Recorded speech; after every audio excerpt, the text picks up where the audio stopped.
Guys, welcome back to our YouTube channel. బయట మబ్బుగా ఉందని మా మమ్మీ పకోడీ చేస్తుంది. ఇదిగోండి ముందుగా ఒక కప్పు శనగపిండి, అరకప్పు బియ్యం పిండి, వాము ఉంది కదండి, వీటిని వాము తీసుకొని ఇలా వేసుకొని ఇలా నలుపుకొని ఇలా వేసుకోవాలి. చిటికెడు కారం,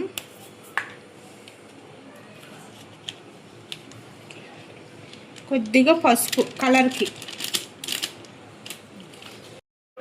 ఇదిగోండి ముందుగా గిన్నెలో కప్పు శనగపిండి, బియ్యం పిండి, ఉప్పు, కారం, కొద్దిగా వాము నలుపుకొని వేసుకోవాలండి. తర్వాత పాలకూర, చుక్కకూర శుభ్రంగా కడిగి పెట్టుకొని అందులో వేసుకోవాలి.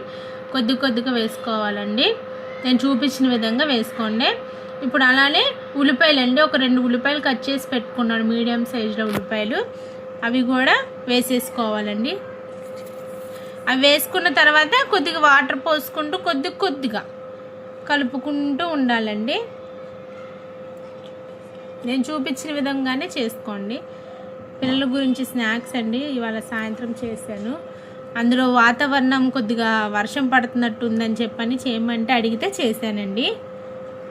నేను చూపించిన విధంగానే కొద్ది నీళ్ళు పోసుకోండి. మా మమ్మీ కలుపుకున్నట్టు కలుపుకోండి. ఉల్లిపాయ, తోటకూర, శనగపిండి అవన్నీ వేసి కొంచెం వాటర్ వేసి పాలకూర చుక్కకూర పకోడీ. పాలకూర చుక్క ఇప్పుడు మనం పొయ్యి మీద వేసుకుందాం. కలుపుకొని మిశ్రమాన్ని ఈ విధంగా వేసుకోవాలి పకోడీగా.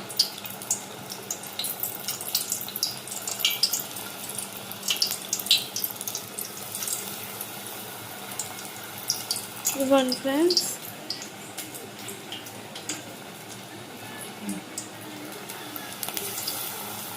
అలాగే ఇంకన్నీ వేసుకోవాలా? ఇంకంతే.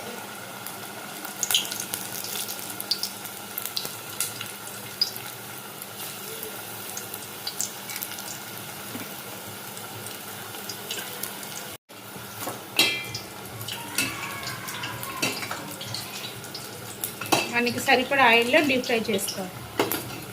ఇలాగ వస్తుంది చుక్కకూర పాలకూర పకోడీ.